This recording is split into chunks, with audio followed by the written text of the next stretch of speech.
Unit 6, Quadrilaterals and Other Polygons.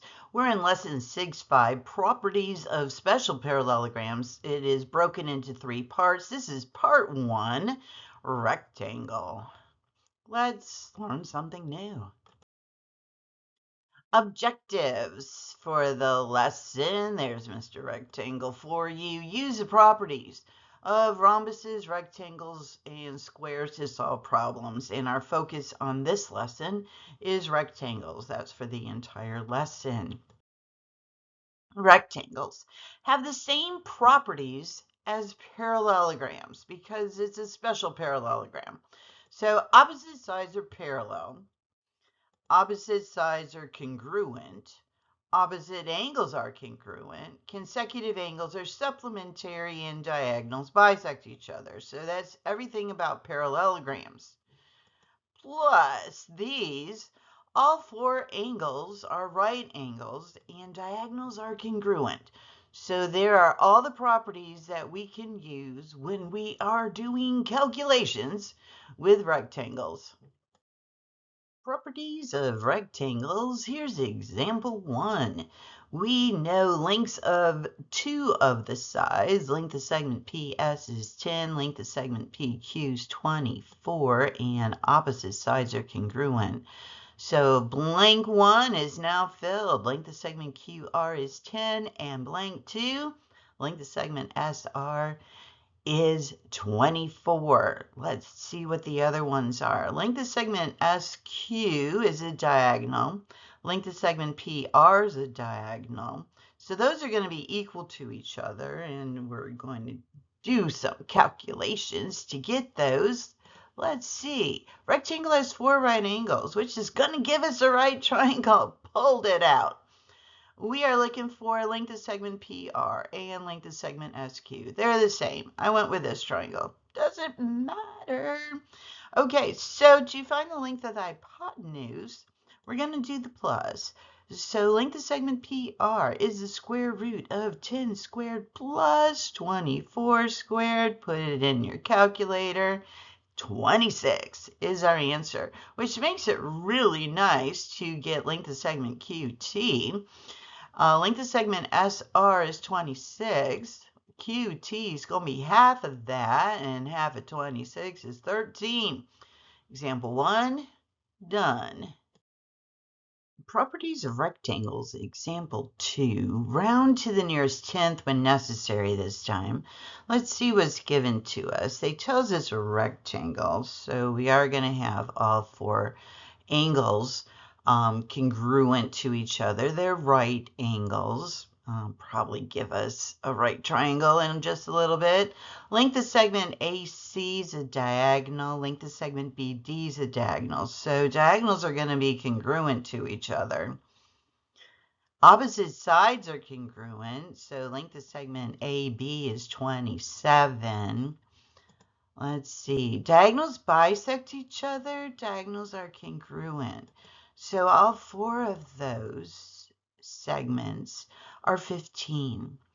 And if we want an entire diagonal, like segment AC and segment BD, we're going to need to add up the 15 and 15 to get 30. And that gives us both of those answers. Length of segment BC is the length of a side that we don't know. But it's going to be the same as the length of segment AD. And I made the triangle this way. So here we go. We have right triangle ADC. We have the hypotenuse is 30. And a leg is 27, and we need to find the length of segment AD because it's the same as the length of segment BC. So we're looking for a leg. So length of segment AD is the square root of 30 squared, hypotenuse squared, minus 27 squared, the other leg squared. And rounding to the nearest tenth, we get 13.1. Example 3. For our little rectangle, everything is an angle measure. Let's see. All 4 angles are right angles, and that gives us measure of angle MJK. As I read it, you should be looking at the diagram, following along so you can see where that is. We also need measure of angle MJL, measure of angle JLK, measure of angle KML, and measure of angle MNL. All right, let's do this. So measure of angle MJL, next blank, must be 90 minus a 27, which is 63, and that's going to go there. Alternate interior angles are congruent, so that's going to give us a 27 and a 63 down below. Those are alternate interior angles. Because rectangle is a special parallelogram, and a parallelogram, opposite sides are parallel, which are going to give us alternate interior angles. Let's see what else we know. Diagonals bisect each other, and diagonals are congruent. So we know all those, which is going to give us isosceles triangles. And base angles of isosceles triangles are congruent. So that's going to give those is 27 and those is 63. But we need the length is measure of angle MNL, which is the vertex angle of an isosceles triangle. They are down at the bottom of the diagram. So all three angles add up to 180. There's the angle we're looking for. That's the triangle angle sum theorem. So if we take away the 27s from the 180, so 180 degrees minus 27 degrees minus 27 degrees, that should give us the angle that we want, which is 126 degrees. Example 4, more with angles. We are given a vertex angle. You know, we have isosceles triangles in there. We just talked about that. We know 4 right angles. That is an angle that we want. Angle ZWX, that's 90 degrees. That's down here. Let's see, diagonals bisect each other and they're congruent. So all 4 of those are congruent. So base angles of an isosceles triangle are congruent. We don't know any base angles, but we have a vertex angle. That 64 is a vertex angle. Vertical angles are congruent, but they don't need to know that. But everything from day one's fair game. Let's see. Measure of angle XWY. We can find that. That is going to be a base angle of the isosceles triangle that is upside down and has a 64 as a vertex angle. So if we do 180 minus the 64 and cut it in half because the base angles are equal, we're going to get 58 degrees. So all of those are 58 degrees. Yes. Let's see. W, measure, angle, YXZ, YXZ, look for it on our diagram, measure of angle WVZ. Well, those are congruent to each other. They are vertical angles. So let's see. Measure of angle YXZ is 90 minus the 58, which gives us 32 right there. Both of those are 32. WVZ is that angle right there. We know that all 3 angles of a triangle add up to 180. And also, angles that form a linear pair are supplementary. So if we take the 64, the angle that it is a linear pair with, and subtract it from 180, we're going to get 116, which gives us the measure of angle WVC. Properties of rectangles, example number 5. We have Half of them are angle measures that we're looking for, and half of them happen to be lengths of segments. Let's see, let's start with some angles.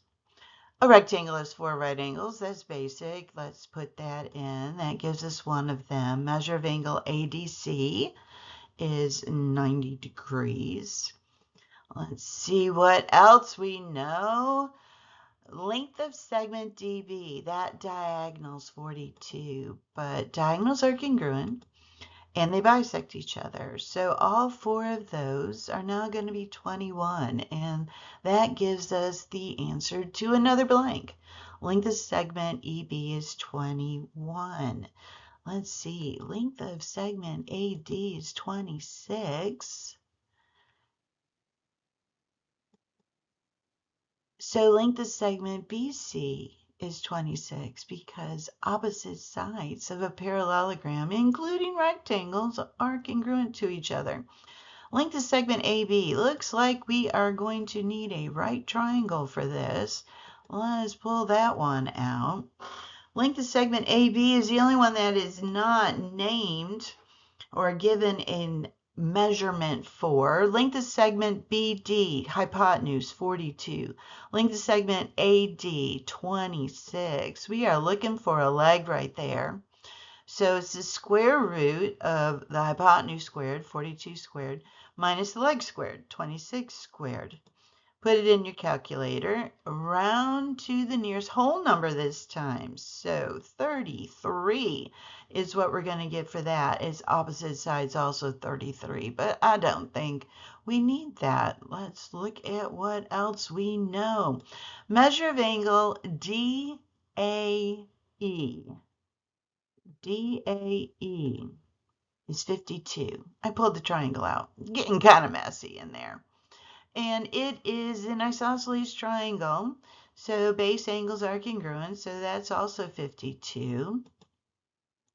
Acute angles of a right triangle are complementary. Everything from day one's fair game, and complementary angles sum to 90. Didn't put that in, but hey, here's a little review. Exam time's just around the corner. So 90 minus 52 is going to give us that other angle, which is the next blank. Measure of angle ABD is 38 degrees. Measure of angle BCA, look at the picture, BCA is going to be 52, and DEC is going to be that vertex angle. So 180 minus 52 minus 52, the two base angles in that triangle there, the triangle ADE, is going to be 76 degrees. And linear pair with that, 76 is 104. So if you subtract the 76 from the 180, you get 104 degrees, and that is the last blank. We have now concluded Lesson 6-5, Part 1, Special Parallelograms. Focus on rectangles.